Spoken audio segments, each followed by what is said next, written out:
Dijiste Martín Fierro que la diferencia que ha habido, por ejemplo, y esto es lo que es también claro para que nosotros entendamos que, por ejemplo, ni en Argentina, ni en México, o sea, ha habido una vanguardia en términos de vanguardia europea, porque, por ejemplo, si nosotros pensamos en la vanguardia europea, si hablo muy rápido me avisan porque estoy súper acelerado. Y, por ejemplo, en la vanguardia europea nosotros podemos ver el expresionismo con un manifiesto, el cubismo con un manifiesto, el futurismo con otro manifiesto, el surrealismo, la de cada tendencia, movimiento artístico tenía su propia fuente de producción, su propio programa. Pero cuando nosotros llegamos a la Argentina no pasa eso. Tenemos un grupo informe de gente, como serían los artistas del pueblo, que ya los vimos, digo, informe de gente, no, de grupos, no de gente. ¿De qué te informe? Digo, claro, un grupo, digamos, una suerte de grupos informes, o sea, que cada uno tiene su... O sea, que sería muy difícil, claro, orígenes distintos, que sería muy difícil agruparlos todos en una misma, aunque si bien tienen características comunes. Pero fíjense que no es que uno pueda, trabajar los artistas del pueblo y tienen un manifiesto, vamos a trabajar, que sea el grupo de los artistas del 20, Petoruti y Yuc Solar, y tienen un manifiesto, y los del 30, no, hay un solo manifiesto.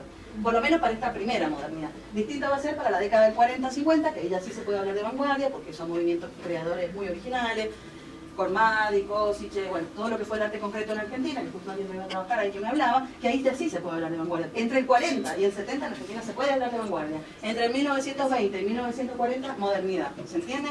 Porque los procesos que entre el 40 y el 70 se dan en Argentina son muy similares a los procesos que se dieron en Europa y en Estados Unidos. Son contemporáneos casi y tienen el mismo modelo, digamos, de organización. Un programa, una fórmula, ¿se entiende? Pero eso es del 40 al 70.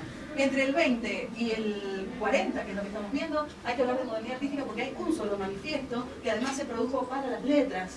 Lo que pasa es que después se reagruparon ahí, se metieron con fuerza los artistas, entonces funcionan, digamos, más ampliamente en el campo cultural, pero no es que cada idea está sostenida por un programa. ¿Sí? Eso es lo que van entendiendo las diferencias entre Europa y América Latina. En México pasa igual, en Brasil pasa igual, en Perú pasa igual. ¿Sí? Bueno, entonces...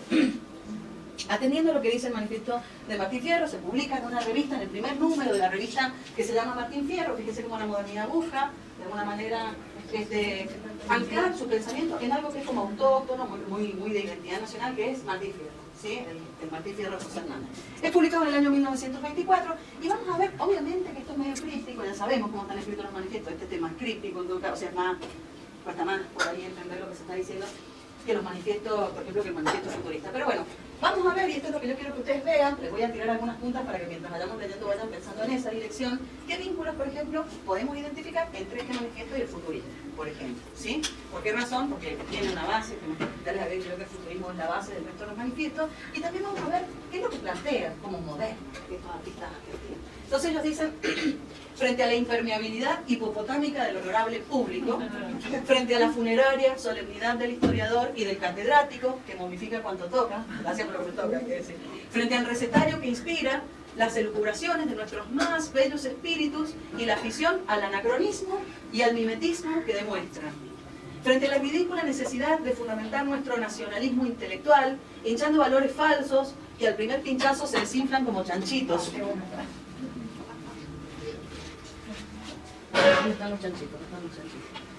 Frente a la incapacidad de contemplar la vida sin escalar las estanterías de la biblioteca y sobre todo frente al pavoroso temor de equivocarse que paraliza el mismo ímpetu de la juventud más anquilosada que cualquier burócrata jubilado.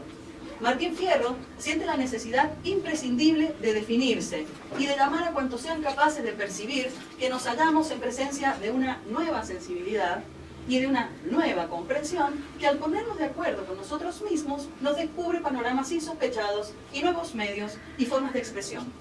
Martín Fierro acepta las consecuencias y las responsabilidades de localizarse, porque sabe que de ello depende su salud, instruido en sus antecedentes, de su anatomía, del meridiano en que camina, consulta el barómetro, el calendario, antes de salir a la calle a vivirla con sus nervios y con su mentalidad de hoy. Martín Fierro sabe que todo es nuevo bajo el sol si todo se mira con unas pupilas nuevas y se expresa con un acento contemporáneo. Martín Fierro se encuentra por eso más a gusto en un transatlántico moderno que en un palacio renacentista y sostiene que una buena hispano-suiza, máquina de escribir, ¿sí?, es una obra de arte muchísimo más perfecta que una silla de manos de la época de Luis XV. Martín Fierro ve una posibilidad arquitectónica en un baúl innovation, una elección de síntesis en un marconigrama, una organización mental en una rotativa, sin que esto le impida poseer, como las mejores familias, un álbum de retratos que ojea de vez en cuando para descubrirse a través de un antepasado o reírse de su cuello y de su corbata. Martín Fierro cree que en la importancia del aporte intelectual de América, previo tijeretazo a todo cordón umbilical, o sea, Martín Fierro cree en la importancia del aporte intelectual de América, previo tijeretazo a todo cordón umbilical. Acentuar y generalizar a las demás manifestaciones intelectuales. El movimiento de independencia iniciado en el idioma por Rubén Darío no significa, empero, fijamos de conocer que todas las mañanas nos servimos de un dentífrico sueco, de unas toallas de Francia y de un jabón inglés. Martín Fierro tiene fe en nuestra fonética, en nuestra visión, en nuestros modales, en nuestro oído, en nuestra capacidad digestiva y de asimilación. Martín Fierro, artista, se refriega los ojos a cada instante para arrancar las telarañas que tejen de continuo el hábito y la costumbre. Entregar a cada nuevo amor una nueva virginidad y que los excesos de cada día sean distintos a los excesos de ayer y de mañana. Esta es para él la verdadera santidad del Creador. Hay pocos santos, dice. Martín Fierro, crítico, sabe que una locomotora no es comparable a una manzana.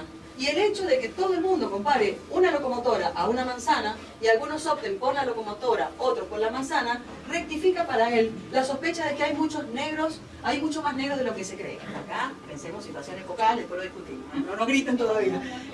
Negro el que exclama colosal y cree haberlo dicho todo. Negro el que necesita encandilarse con lo coruscante y no está satisfecho si no lo encandila lo coruscante. Negro, el que tiene las manos achatadas como platillos de balanza y lo sopesa todo y todo lo juzga por su peso. Hay tantos negros, dice, ya lo vamos a discutir, no seamos tiempos. Martín Fierro solo aprecia a los negros y a los blancos que son realmente negros o blancos y no pretenden en lo más mínimo cambiar de color. ¿Simpatiza usted con Martín Fierro? Colabore usted con Martín Fierro, suscríbase usted a Martín Fierro. Bueno, este es el manifiesto argentino.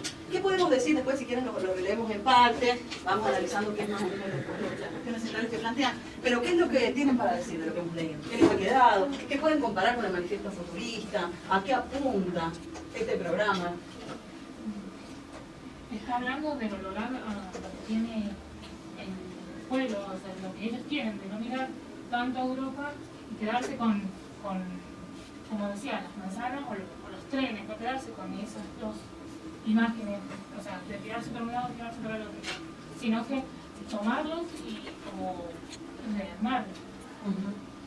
Sí, está ese tema, está el tema de la puesta en valor de lo propio, que no definen qué es lo propio, pero vamos a ver, ¿qué más encuentran?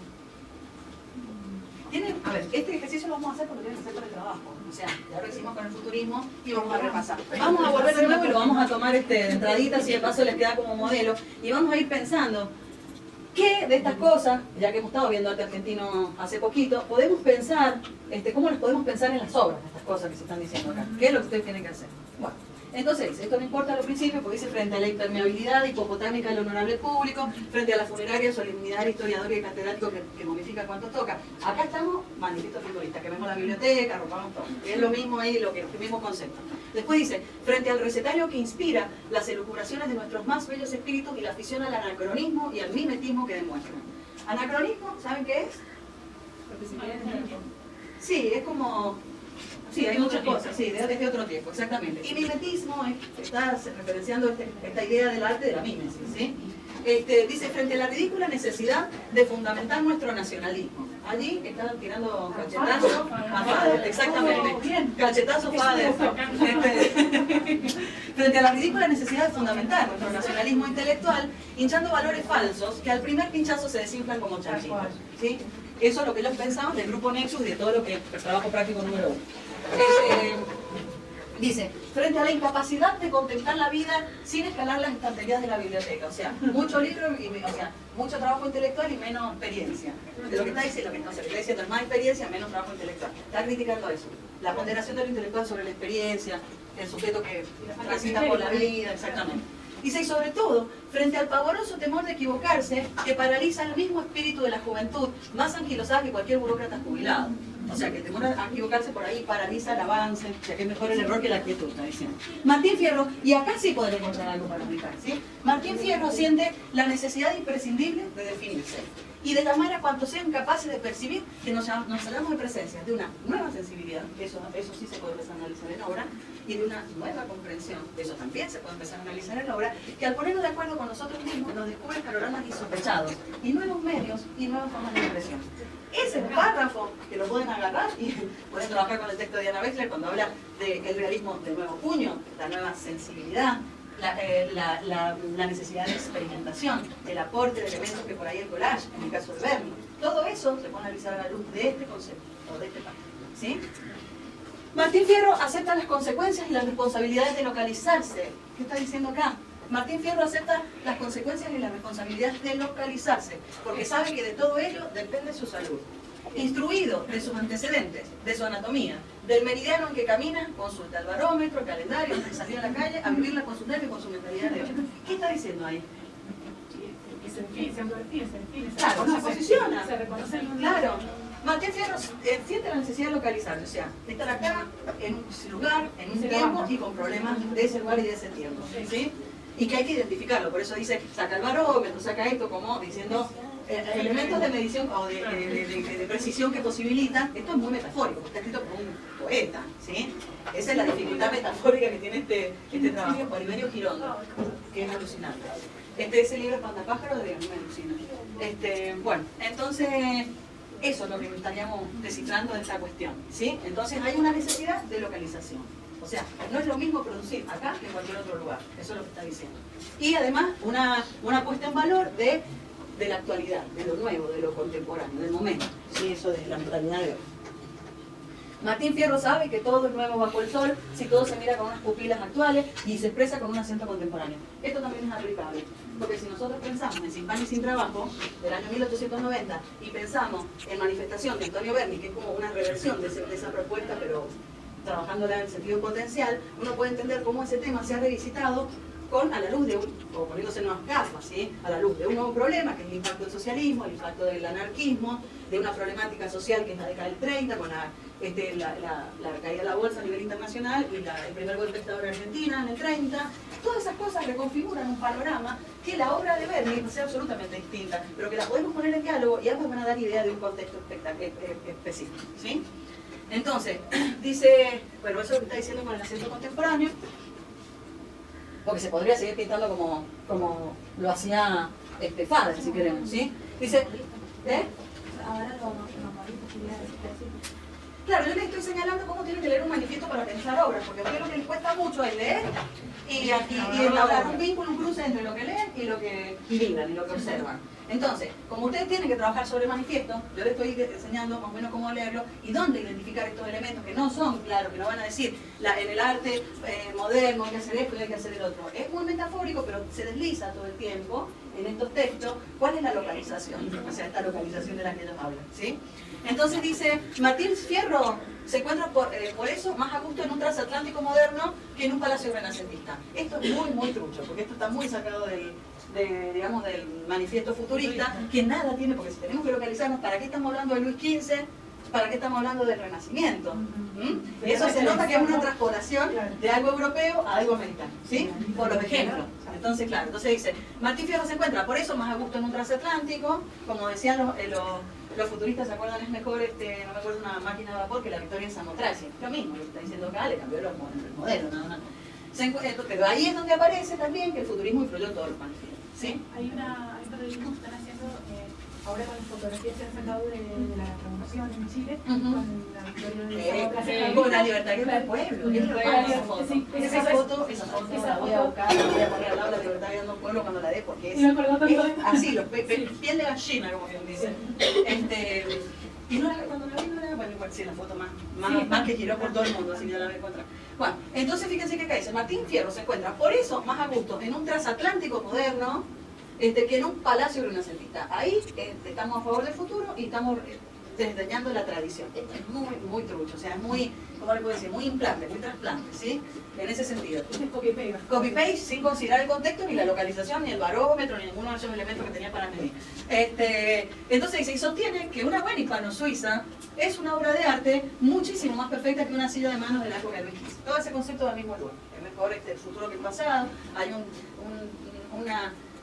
un espaldarazo a una tradición que no es nuestra, además esto está muy ahí raro. Bueno, dice, Martín Fierro ve una posibilidad arquitectónica en un baúl innovation, una lección de síntesis en un marconigrama, una organización mental en una rotativa, sin que esto le impida poseer, como en las mejores familias, un álbum de retratos que queda de vez en cuando para descubrirse a través de un antepasado o reírse de su vida y de su corbata. ¿Qué dice ahí? ¿Lo pueden deducir? ¿Qué dice esa metáfora? Lo que pasa es que no saben qué cosa estamos, yo tampoco la sé porque nada. Exactamente. Y lo que está hablando es sí, y que están, o sea, lo que él está diciendo, nosotros estamos a favor del futuro, estamos a favor de lo nuevo, estamos a favor de todas las influencias externas, pero no nos estamos olvidando del pasado. De vez en cuando hay que revisar el álbum familiar y reconocernos allí.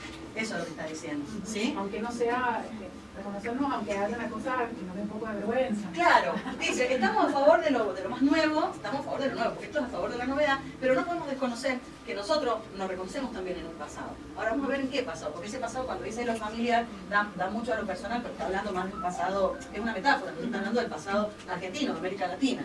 Entonces, dice, Martín Fierro cree en la importancia del aporte intelectual. Acá se retoma lo de arriba y lo abre y lo ríe. Entonces dice, Martín Fierro cree en la importancia del aporte intelectual de América. O sea, ellos creen en eso. Previo tijeretazo a todo cordón umbilical. ¿Qué significa esto?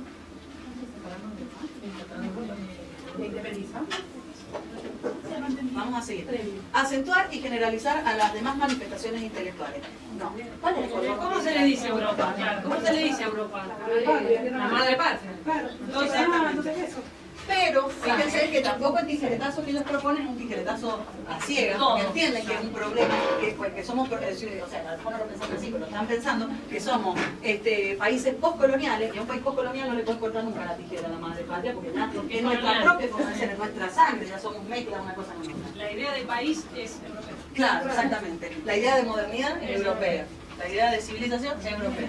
La escritura es bueno, Historia. todo. Entonces dice, Martín Fierro cree en la importancia del aporte intelectual de América, previo tijeretazo a todo cordón umbilical. Acentuar y generalizar a las demás manifestaciones intelectuales el movimiento de independencia iniciado en el idioma por Rubén Darío, o sea que Rubén Darío no era argentino, era de Nicaragua, nicaragüense. Por Rubén Darío no significa empero, fijamos de conocer que todas las mañanas nos salimos de un dentífrico sueco, de unas toallas de Francia y de un jabón inglés. ¿Qué está diciendo? Nosotros podemos reconocer lo propio, Rubén Darío, nicaragüense, creador del modernismo en América Latina en las letras. Nosotros estamos a favor de eso, dicen. Pero nosotros no podemos desconocer, y esto es muy lúcido pensarlo, que todos los días nos lavamos con cosas importantes. ¿Qué está diciendo? Que tenemos una influencia fuertísima afuera. La misma escritura de Rubén Darío tiene marcaciones. Impresionante, claro. Pero eso es lo que está diciendo. Él reconoce como propio Rubén Darío, dicen que creen en eso, que hay que hacer un corte con el cordón umbilical, digamos, con lo de Europa, pero no podemos desconocer. Exacto. Martín Fierro tiene fe en nuestra fonética, ahí sigue hablando lo mismo. En nuestra visión, en nuestros modales, en nuestro oído, en nuestra capacidad digestiva y de asimilación. Esto está tomado, y es bastante interesante pensarlo, cuando habla de nuestra capacidad digestiva y de asimilación. Yo no me acuerdo en qué año se publicó el manifiesto antropofágico, el de... Sí, ahí debe ser, porque están tomando... En el antropofágico. 28. Bueno, fíjense, el antropofágico habla de capacidad digestiva y de asimilación. Cuando dicen el manifiesto antropofágico, lo que dice es que, bueno, ya van a ver en líneas generales, pero dice, me encontré con, por ejemplo, alguna persona que me interesaba cómo hablaba y me lo comí, dice. Que en realidad, metafóricamente, es cómo asimilas lo externo, cómo asimilas la influencia externa y lo creas en algo propio. Eso es la antropofagia brasilera. Y es lo mismo que se está señalando acá. Martín Fierro tiene fe en nuestra fonética, nada más que no lo piensa como antropofagia. En nuestra visión, en nuestros modales, en nuestro oído, en nuestra capacidad digestiva y de asimilación. O sea, Martín Fierro cree en que nosotros podemos estar vinculados con los foráneos, pero también cree que eso lo vamos a incorporar, lo vamos a digerir y vamos a crear algo propio. ¿Sí? Eso también puede ser evaluado, puede ser analizado en una aula. ¿De qué forma se lleva a cabo? Foráneo, o lo externo o lo extranjero. Eso puede ser analizado también, porque a ver, cómo la vanguardia está vinculada con ese lenguaje, cómo se transforma, por ejemplo, el carácter de eclecticismo se relaciona con lo propio, que es muy distinto de lo foráneo. Bueno, entonces pues dice, Martín Fierro se refiere a los ojos a cada instante para arrancar las telarañas que teje de continuo el hábito y la costumbre, entregar a cada nuevo amor una nueva virginidad y que los excesos de cada día sean distintos de los excesos de ayer y de mañana. Esta es para él la verdadera santidad del Creador. Ahí está poniendo en valor lo que es el presente, ¿sí? La vida, la experiencia, lo presente. Bueno. Y que ante cada cosa hay que mirarla con nuevos ojos, eso de entregar a cada nuevo amor una nueva virginidad es eso, ¿no? Como que frente a que no perdamos la capacidad de sorprendernos, de crear, de ser creativos, exactamente, eso. Entonces pues dice, Martín Fierro crítico sabe que una locomotora no es comparable a una manzana, y el hecho de que todo el mundo compare una locomotora a una manzana, y algunos opten por la locomotora, otros por la manzana, ratifica para él la sospecha de que hay mucho. Esta parte yo no la entiendo mucho, que quieren que lo este es el párrafo que siempre me trae problemas del manifiesto. Dice, Martín Fierro crítico sabe que una locomotora no es comparable a una manzana. Y el hecho de que todo el mundo compare una locomotora a una manzana, y algunos opten por la locomotora, otros por la manzana, rectifica para él la sospecha de que hay mucho más negros de los que se cree. Yo me quedo así como el emoji. Negro el que exclama colosal y cree haberlo dicho todo. Negro el que necesita encandilarse con lo coruscante y no está satisfecho si no lo encandila lo coruscante. Negro el que tiene las manos achatadas como platillos de balanza y lo sopesa todo y todo lo juzga por el peso. Hay tantos negros. Yo entiendo que hay una crítica. Es como que habla de la que más critica, tiene mente negra. Habla del juicio y la crítica. Quería ver en qué año. A ver, esperen que primero. Sí, pero ¿cuándo se escribió?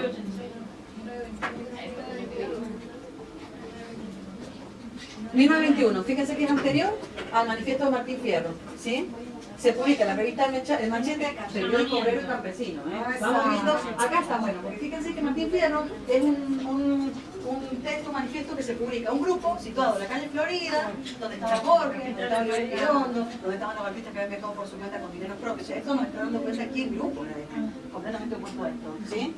Esto es lo bueno por ahí, por eso les mostramos este y el otro. Bueno, en realidad el de Brasil es bastante parecido al de, es distinto, pero tiene algo de esto y algo de lo de Argentina. Bueno, no, si es Brasil es tropical. Brasil tropical. ¿Qué gana? No salimos ni a la No, cartita no, nunca ni a la más. cartita hoy. No salimos ni a la cartita nunca más. Bueno, fíjense, nada que ver, porque fíjense que este empieza. Manifiesto del Sindicato de Obreros, técnicos, pintores y escultores de México dice, a la raza indígena humillada. Fíjense cómo empieza. A la raza indígena humillada durante siglos. A los soldados convertidos en verdugos por los proletarios. A los obreros y campesinos azotados por la avaricia de los ricos. A los intelectuales que no estén envilecidos por la burguesía. Camarada, ahí tienen el PC, pero derecho. Retroscaso. Sí, lo hizo Trotsky. Sí, este creo que no. Creo, no estoy segura. Allá lo vamos a mirar arriba, pero al final, porque si no lo vamos... Dice... La sonada militar de Enrique Estrada y Guadalupe Sánchez, los más significativos enemigos de las aspiraciones de los campesinos y de los obreros de México, ha tenido la importancia trascendental de precipitar y aclarar de manera clara la situación de nuestro país. Aclarar de manera clara, la falló el corrector, aclarar de manera clara la situación social de nuestro país, que por sobre los pequeños accidentes y aspectos de orden puramente político es correctamente la siguiente. De un lado, la revolución social ideológicamente organizada, más ideológicamente organizada que nunca. Y del otro, la burguesía armada, soldados del pueblo, campesinos y obreros armados que defienden sus derechos humanos contra soldados del pueblo arrastrados con engaños o forzados por jefes militares, políticos vendidos a la burguesía. Del lado de ellos, los que claman por la desaparición de un orden envejecido y cruel. Un poco, también cortadito ahí. En el que tú, obrero del campo, fecundas la tierra para que su brote se nos trague la rapacidad del encomendero y del político, mientras tú revientas de hambre, en el que tú, obrero de la ciudad, mueves las fábricas y las telas y formas con tus manos todo el confort moderno para solaz de las prostitutas y de los zánganos, mientras en ti mismo se te rajan las carnes del frío, en el que tú, soldado indio, por propia voluntad heroica, abandonas las tierras que laboras y entregas tu vida sin tasa para destruir la miseria en que siglos han vivido las gentes de tu raza y de tu clase, para que después, un Sánchez o una Estrada inutilicen la dádiva grandiosa de tu sangre en beneficio de las sanguijuelas burguesas que chupan la felicidad de tus hijos y te roban el trabajo de la tierra. Esto te agarran. ¿Les suena algo de Chile a ustedes? ¿Les suena el conflicto chileno por acá? Esto si ustedes agarran el mural de la Casa de Gobierno de México que pintó Rivera, es lo mismo. O sea, ahí tienen todo eso narrado. Sí, por eso les voy a mostrar esto y si ya creo que nos queda un poquito de tiempo, vamos a ver algo de muralismo mexicano para que lo fijemos en imagen ahí. Y vamos a ver Brasil, pero ya que tengo el tema de izquierda. Dice, no todo lo que es trabajo es noble, todo lo que es virtud es don de nuestro pueblo, de nuestros indios muy particularmente, sino la manifestación más pequeña de la existencia física y espiritual de nuestra raza como fuerza étnica brota de él y lo que es más, su facultad admirable y extraordinariamente particular de hacer belleza. El arte del pueblo de México es la manifestación espiritual más grande y más sana del mundo, y su tradición indígena es la mejor de todas. Y es grande precisamente porque siendo popular es colectiva. Fíjense, esto es lo que da la base a cualquiera que quiera leer el muralismo, por esto es importante, son importantes estos escritos. Y es por eso que nuestro objetivo estético fundamental radica en socializar las manifestaciones artísticas, tendiendo a la desaparición absoluta del individualismo por burgués. Entonces lo que busca es no capitalizar el arte. Lo que busca es crear un arte popular, socializarlo para todos, y que no sea un arte elitista, por eso no dejan de pintar el caballete, pasan a los muros. Por eso también es grabado. Exacto, es grabado, también que es la base, que es, digamos, el origen de donde sale este tipo de propuesta. Dice, repudiamos la pintura llamada de caballete, ahí está lo que acabo de decir, y todo arte de cenáculo ultraintelectual, por aristocrático, y exaltamos las manifestaciones de arte monumental por ser de utilidad pública. Proclamamos que toda manifestación estética ajena o contraria al sentimiento popular es burguesa y debe desaparecer porque contribuye a pervertir el gusto de nuestra raza, ya casi completamente pervertido en las ciudades.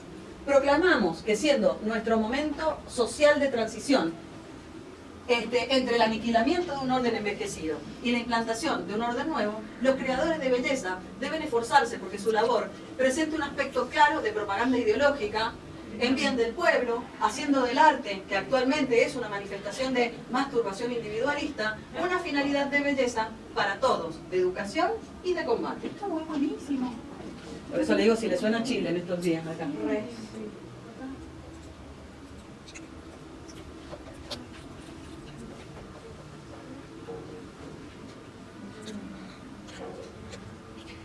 ¿Qué? ¿Por qué queda cortado? Uy, bueno, no importa, pero... ¿Querés que lo lea al revés? ¿Hago la vertical? Sería una obra dada eso. La tenemos que patentar. combate. ¿Por qué hay un punto de acá arranca?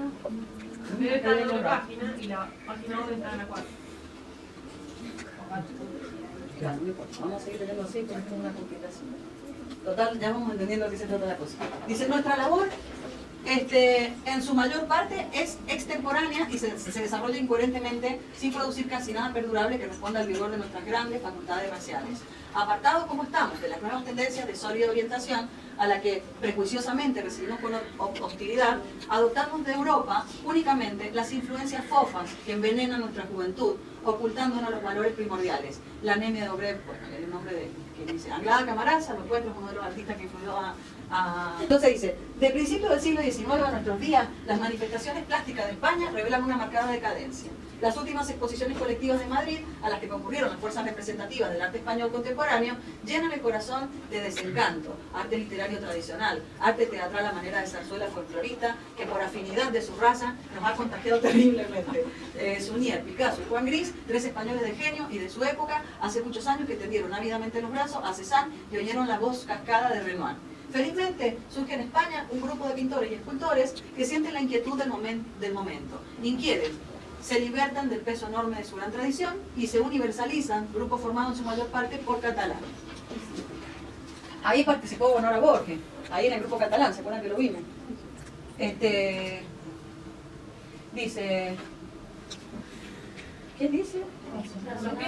Razonadamente acojamos todas las inquietudes espirituales de renovación nacidas de Pablo Cézanne. Fíjense que es lo que se está poniendo en valor.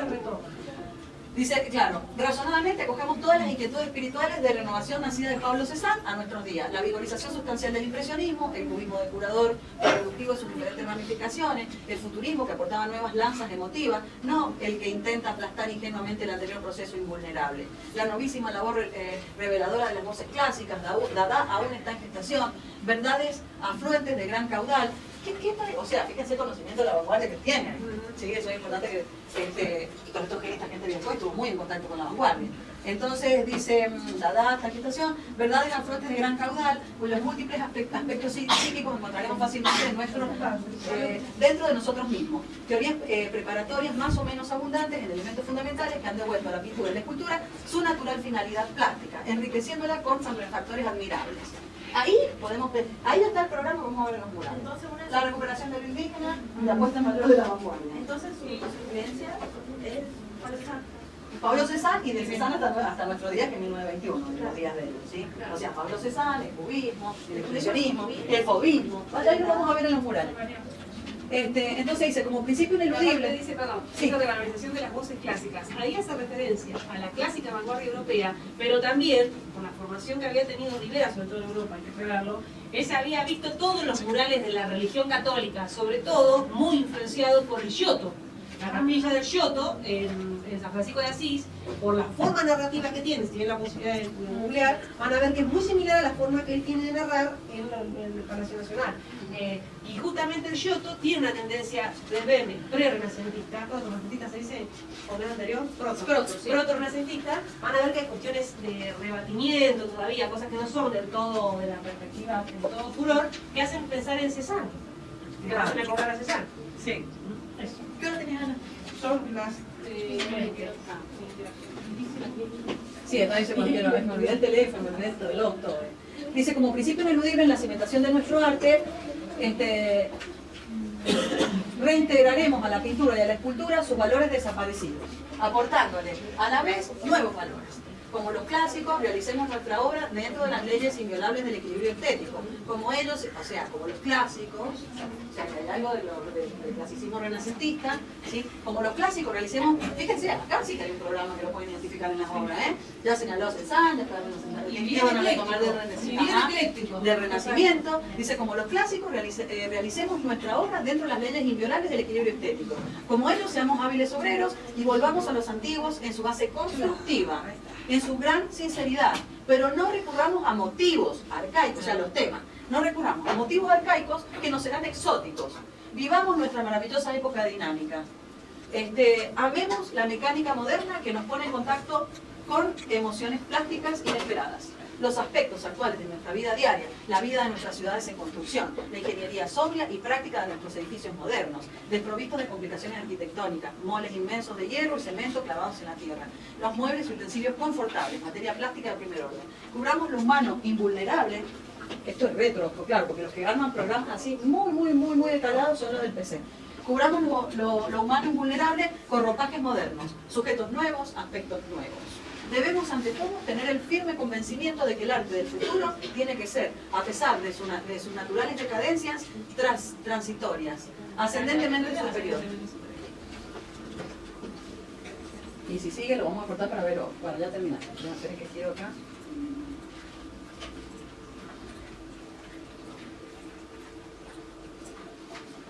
Qué raro, porque son como puntos. Son títulos, claro.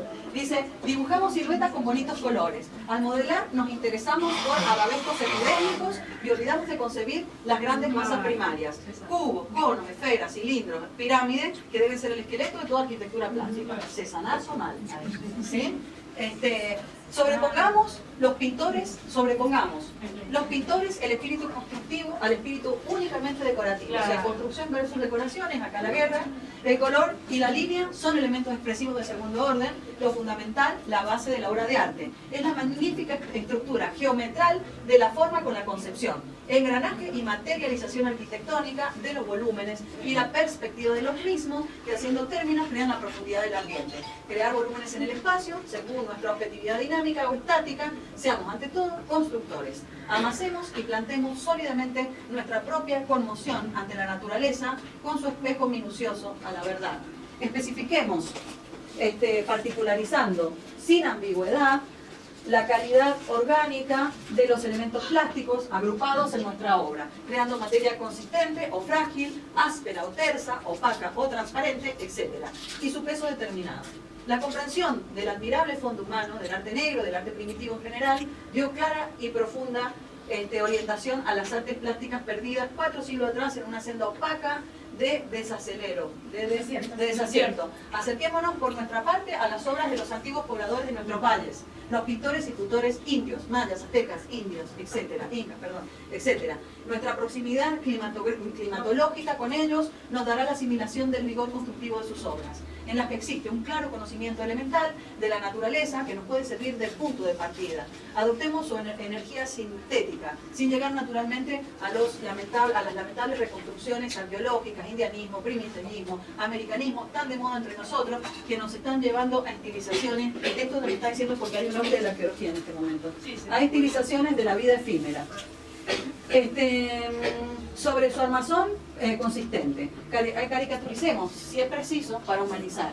Las teorías cuya finalidad plástica es pintar la luz, luminismo, puntillismo, divisionismo, haciendo referencia al impresionismo, es decir, copiar simplemente o interpretar analíticamente el ambiente luminoso, carecen de fuerte idealidad creadora, única, objetiva del arte. Abandonadas teorías pueriles que de algunos años a esta parte hemos acogido frenéticamente en América. Ramas efímeras del impresionismo, árbol podado por Pablo Cézanne, con ese Cézanne, muy bien. Restaurador de lo esencial. Hay que hacer del impresionismo algo definitivo, como la pintura de los museos. ¿Se dan cuenta del impresionismo? Ramas enfermas. Abandonemos los motivos literarios. Uy, esto es largo. No, ahí termina.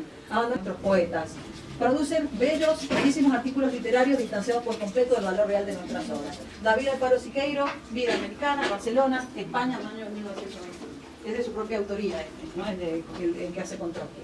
Bueno, fíjense que acá es bien interesante porque acá Siqueiro casi que define la modernidad artística de América Latina, sacando el peso, el espesor que tiene en México, digamos, la comunidad amerindia, ¿sí? O sea, porque ese no es un problema para qué meta específicamente la calavera Catrina. De la Catrina no, simplemente esto, no. Todos tienen algún monederito con la Frida Kahlo y la Catrina, ya estamos pasados, ¿no?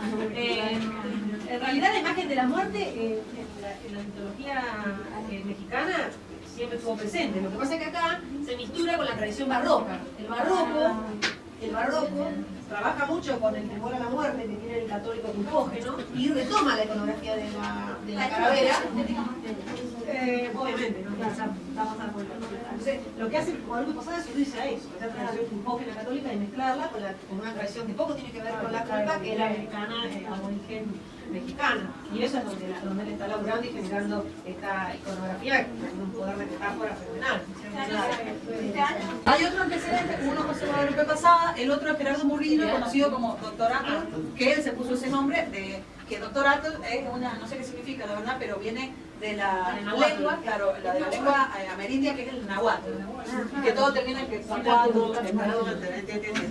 bueno, fíjense que este señor publica este libro que se llama Las Artes Populares en México, que es algo muy llamativo para la época que estamos pensando con problemas, que aparezca algo que reivindique el arte popular.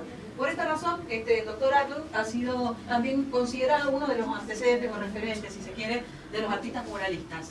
Entonces, dice, este libro representa una de las mayores hazañas artísticas de este señor, pues aquí explora el concepto que permeaba acerca de los indígenas y sus manifestaciones artísticas. Ustedes piensen, y esto es lo importante, que antes de este problema no se pensaba en el indio como algo que se ponía en valor. Digo en el indio o en el amerindio, porque no sé, es tan difícil hablar del otro ahora, referirse al otro sin ser peyorativo, sin estereotiparlo. Sé que hay que decir hablar de negro, afroamericano,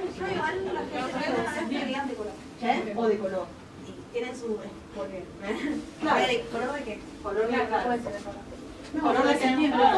Mira lo dije, afroamericano, amerindio, y así, se hace un poco justicia.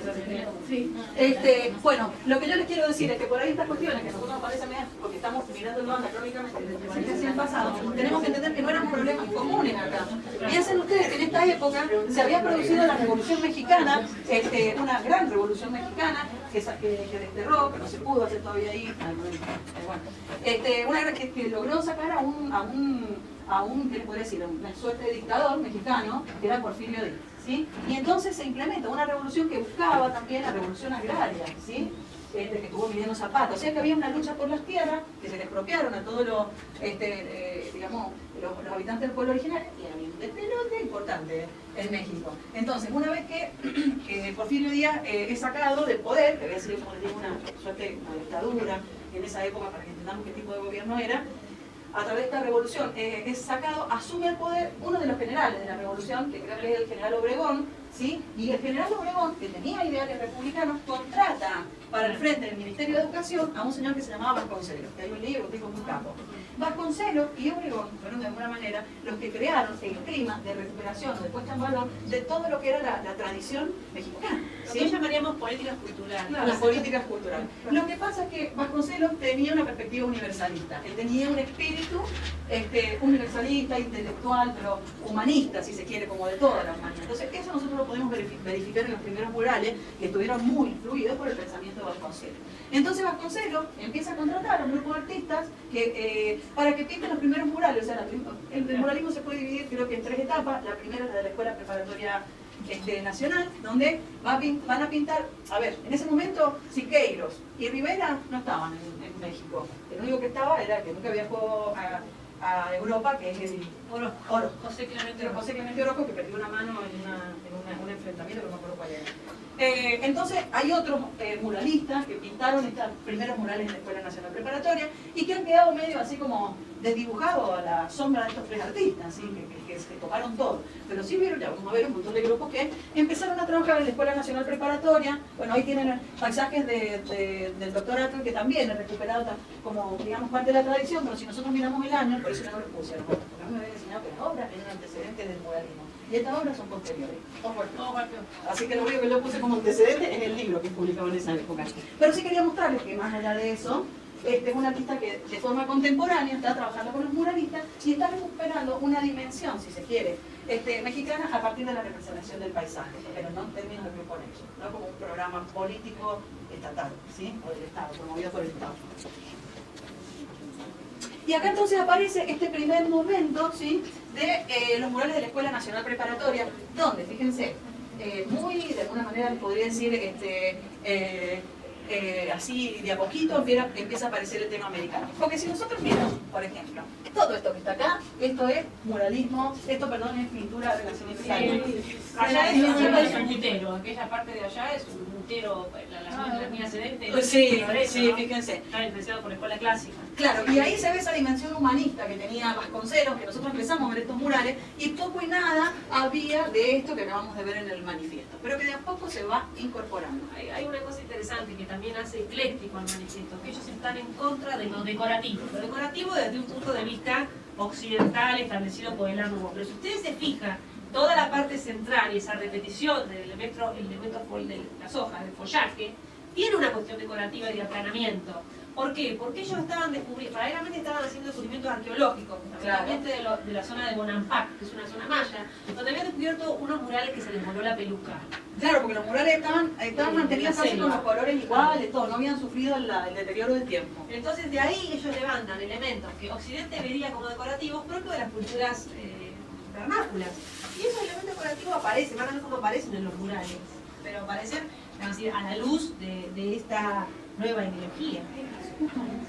No importa, es vegetal, puede ser maíz, charco, sí. Pero digo, y porque el maíz es la base desde la que se crea toda la cosmovisión, digamos, precolombina, y sustenta la base de la creencia. O sea, absolutamente toda la cosmovisión precolombina está basada en el ciclo, digamos, de producción del maíz. ¿Sí? Es como hay maíz. Claro, exactamente. Sí. En el cáustico y pan de oro. Yo creo que eso se lo debe poder explicar. ¿Qué es la cáustica? La cáustica no, pero me parece que tiene que ver con cosas que habían aprendido de... Eso lo aprenden del muralismo del Renacimiento. Tiene que ser... Sí, no, pero la cáustica... No sé, tengo dudas, porque también había nuevos materiales que ellos habían manqueado a Estados Unidos. Sí, pero eso es posterior, pero trabaja sobre todo si que... No estoy segura. No, bueno, búsquenlo. Es una forma de... Es una técnica mural, pero no es fresco exactamente, aparentemente. Sí, no sé. Fresco, dice experimentar con el cáustico y pan de oro. No sé lo que es pan de oro. Bueno, El pan de oro sí, el pan de oro aparece en la pintura de Giotto. ¿pero cuál es? ¿El dorado? Claro, sería como el tipo dorado de la boca. Ah, perfecto. Sí, el de oro. Claro, no sabía cómo se llamaba. Bueno, Pero el cáustico no tengo seguridad que es. bueno, fíjense que en este mural pensamos, sí. Pero sí son las decoraciones mayas, digamos. No. Yo simplemente veo que los mayas también decoraron, yo sé que Googleá podemos Bonampak, decorar también. googleá Bonampak con B larga y K al final y vas a ver a qué nos referimos cuando hay influencia. Sí, en realidad, claro, porque cuando en Bonampak, que es una, digamos, son las populares que han quedado mayas, pero también han quedado vestigios, por ejemplo, de pintura teotihuacana, donde aparece la serpiente emplumada, bueno, una serie de elementos. Cuando uno ve la pintura de Bonampak, está descrita ahí, muy hermosa, y métanse, mírenlo, realmente tiene una mirada, techos, todo, está descrito la vida, que es parte de la vida cotidiana de los mayas. Pero además aparece todo lo que le pasaba a los, digamos, todo lo que eran sacrificios rituales, ¿sí? De la, por ejemplo, de los esclavos, quiero decir, pero no, de los perdedores de la guerra, etcétera, etcétera, aparece todo descrito ahí. Entonces, ¿qué hacían los mayas? Los mayas, primero y principal, muchos de los pueblos precolombinos, ustedes piensan que cuando se produjo la colonia se destruyó casi todo, entonces ha quedado muy poco escrito de esa época como para poder reconstruir cosmovisiones y ideología y demás, pero sí quedó mucho mayas porque los mayas estaban obsesionados por describir su vida cotidiana, ¿sí? A través de la pintura, los códices, obsesionados, que hacían todo, absolutamente todo. Entonces, fíjense que esto sí influye acá, porque los artistas, esto no, porque esto es más simbólico, pero vamos a ver, por ejemplo, en el caso de Diego Rivera, cómo empieza a describir la vida de México cotidiana, también la revolución, los levantamientos, pero empiezan a describir la vida de México. Y eso es tomado de cómo se describía la vida en los pueblos precolombinos. No sé si contesto a tu pregunta. Que no era decorativo. Nunca en el arte precolombino hay algo que sea decorativo. Todo tiene un valor simbólico. Salvo lo que era, qué sé yo, la cerámica cristal, por ejemplo, que tenía justamente esa no era decorativa. De los egipcios. El uso de la cera. El uso de la cera como iluminante. Ah, usó la cera como aglutinante blanca. Lo toman los romanos de los egipcios, eso, los sarcófagos egipcios de madera. Claro. Pintura de Fayum. Exactamente.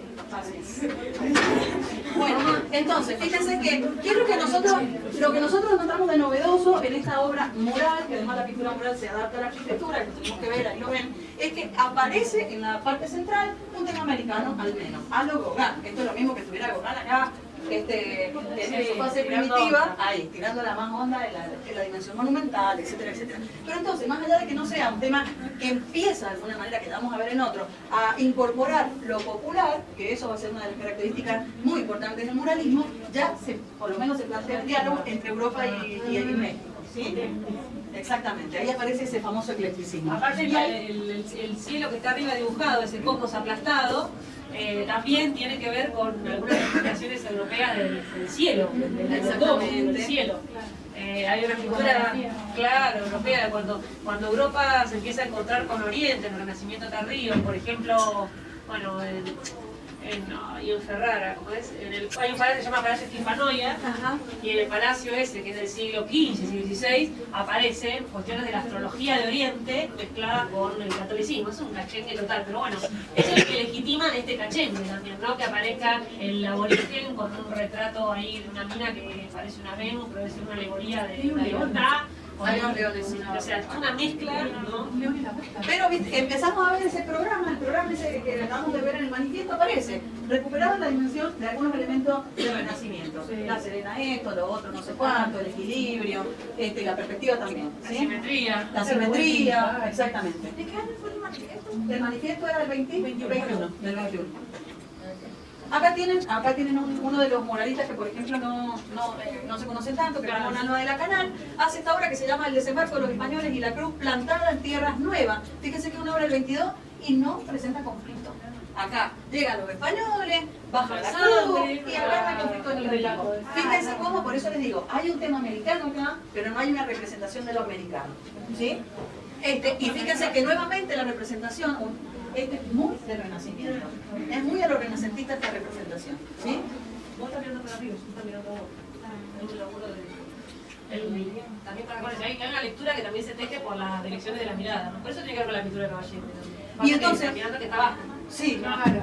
Fíjense que en estas figuras hay está representada la tradición renacentista y la tradición moderna constructivista, la de Cézanne que hablan. Porque fíjense que esta imagen, ¿se acuerdan de Alfredo Butero, que hablamos del artista que era gay? Que hacía estos tubos así, miren cómo está. ¿Ven? Ahí es donde ustedes pueden verificar, no, pero digo en la parte constructiva, de cómo pesaban los cuerpos. Lo queer, sí, lo queer.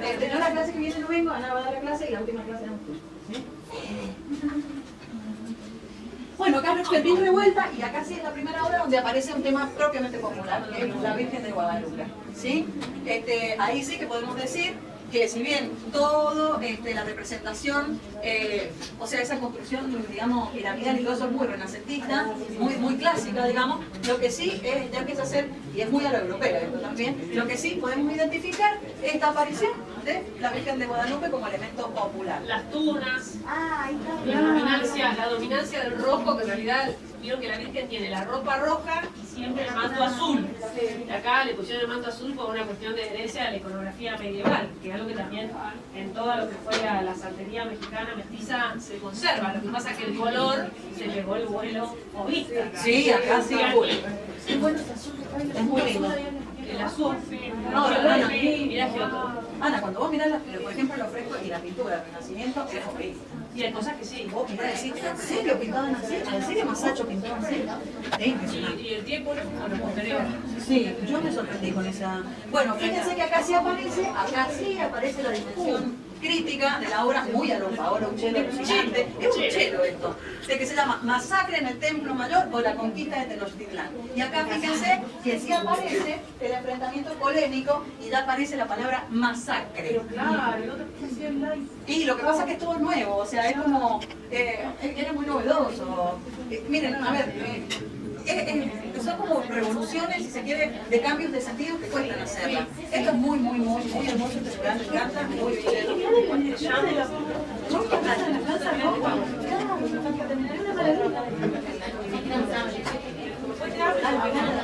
Bueno, muy bien. Lo dejo.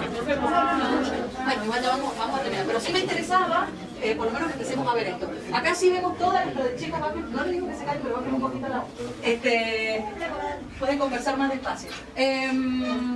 Lo que estamos viendo acá es ¿cómo que se llama? La convergencia de estas tradiciones que habíamos leído en el manifiesto. Lo renacentista, lo moderno a partir de, o lo vanguardista a partir de Cézanne y el avance que sigue después, ¿sí? Y la recuperación de lo propio, lo local. Porque además, el fresco, ellos lo recuperan a partir de la pintura mural del Renacimiento y de lo que empiezan a conocer, justamente por esta aparición de la arqueología y el redescubrimiento, si se quiere, de ciertos templos que estaban tapados por la vegetación y demás, que ellos pueden acceder y empezar a mirar estos murales. Entonces esta tradición muralista ya la reconocen más local que renacentista. ¿Sí? Y acá, bueno, este es José Clemente Orozco, esta es una obra del 23-24, porque este es el programa de la Escuela Nacional Preparatoria, pero no es un tema, digamos, americano, es un tema universal, si se quiere. Aparte de rasgos de la protagonista son antes había como rasgos más americanos. Sí. Europeo. Sí, muy italiano. Lo que pasa es que en esta primera etapa hay mucha influencia del Renacimiento, mucha influencia.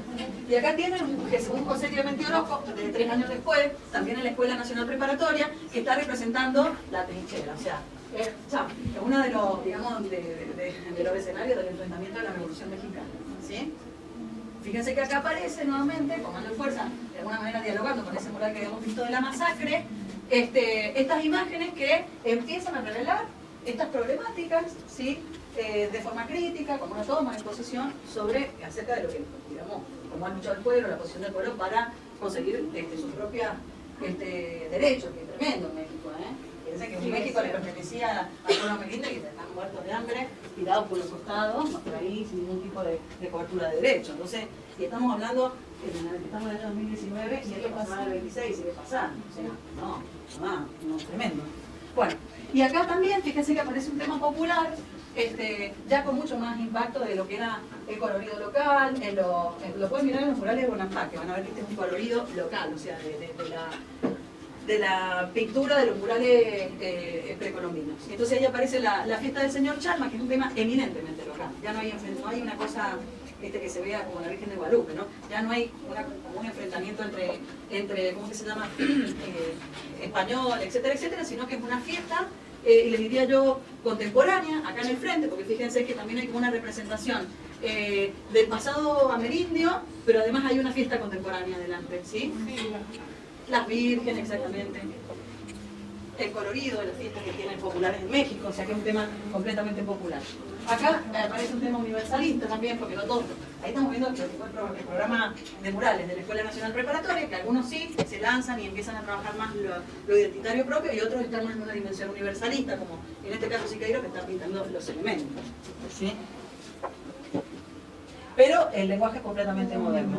Y acá es donde yo les digo que esta es la recuperación que se hace de, por ejemplo, los murales de Bonampak, que es la vida cotidiana de una cultura. Acá aparece la historia de México, este es un segundo momento de la pintura mural, ¿sí? Una segunda etapa, que está en el Palacio Nacional, donde Diego Rivera representa, digamos, una gran parte de la historia de México, desde el pasado amerindio a la Revolución mexicana, etcétera, etcétera, etcétera, con un lenguaje moderno, donde ya ha impactado la vanguardia, donde se ha reelaborado, muy interesante.